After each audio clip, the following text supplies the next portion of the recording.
Okay, hello everyone. The next topic which we are going to start is secondary distribution of overheads. अभी तक हमने सिर्फ primary distribution किया था. अब प्राइमरी डिस्ट्रीब्यूशन का जो क्वेश्चन सॉल्व किया था, what we did in that question, हमारे पास 4 डिपार्टमेंट्स थे, जिनमें से 3 डिपार्टमेंट्स हमारे प्रोडक्शन के थे और एक डिपार्टमेंट हमारा सर्विस था. तो जो भी एक्सपेंस था हमने उनको इक्वली सभी के सभी डिपार्टमेंट्स में डिवाइड कर दिया.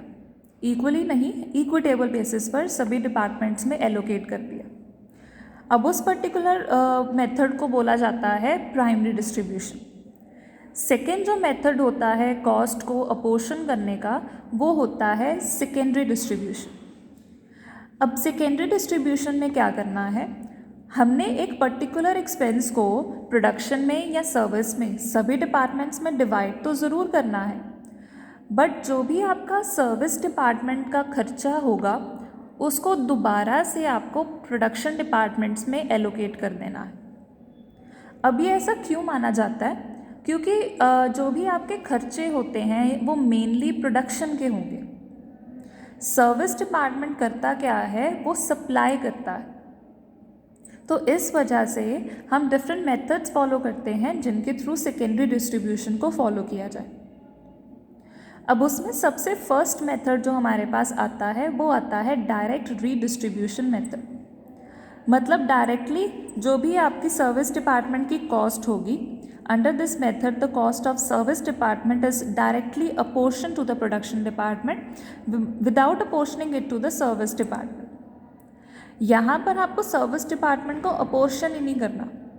कुछ ऐसे मेथड्स होंगे जहाँ पर सर्विस डिपार्टमेंट को पहले अपोर्शन करोगे, बाद में प्रोडक्शन को उनकी कॉस्ट देनी है.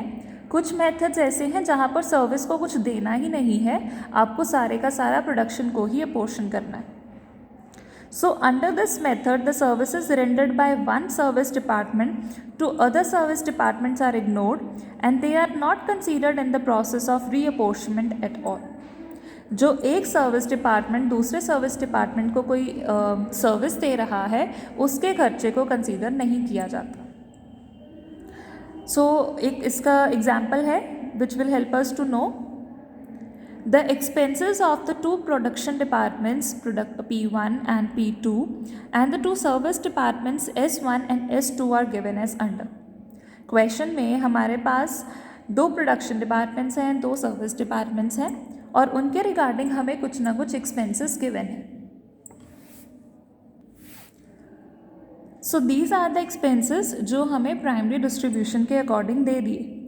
मतलब जो हमने प्रीवियस मेथड किया था ये इन्होंने ऑलरेडी सॉल्व करके हमें दे दिया कि P1 डिपार्टमेंट की इतनी टोटल कॉस्ट है, P2 की इतनी है, S1 एंड S2 की इतनी है. Apportion the expense of service department S1 in proportion of 3:2 and those of service department S2 in the ratio of 2:1 to the production departments P1 and P2 respectively.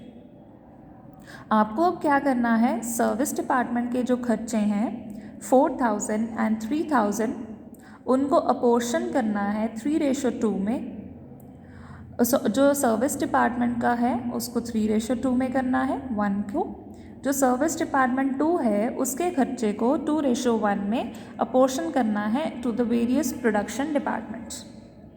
सो उसके लिए क्या करना है, आपको एक ये सिंपल फॉर्मेट बनाना है जहाँ पर आपने प्रोडक्शन डिपार्टमेंट्स और सर्विस डिपार्टमेंट्स को नोट डाउन करना है. ये पार्ट हमें ऑलरेडी गिवन है, हमने डायरेक्टली क्वेश्चन से ही पिक किया.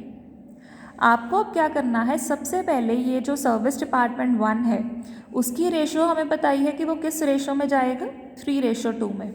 तो इसको 3:2 में प्रोडक्शन 1 एंड प्रोडक्शन 2 को अपोर्शन कर दो. 2400 1600 यहाँ से ये वैल्यू निल हो जाएगी और यहाँ दोनों में ऐड हो जाएगी. फिर हमें बोला है कि जो सर्विस डिपार्टमेंट 2 है उसके जो 3,000 का खर्चा है उसको अपोर्शन करना है आपको 2:1 में. सो 2:1 में हमने जब अपोर्शन करना है we have calculated the amount as 2,000 and 1,000. Accordingly in दोनों डिपार्टमेंट्स में this amount will get added and in the service department 2 it will become 0 because we have to reduce that amount to 0 part.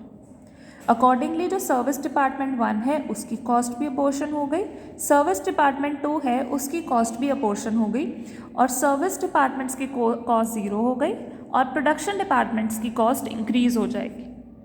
This is called secondary distribution, कि service department को अगर कोई cost allocate हुई भी है तो हमने उसको ज़ीरो करना है, उनकी कॉस्ट को आपको प्रोडक्शन डिपार्टमेंट को दे देना है। रेशो आपको नॉर्मली गिवन होगी क्वेश्चन में। So this is the first case of direct redistribution method. Solve this part. We will continue with the next video and next topic.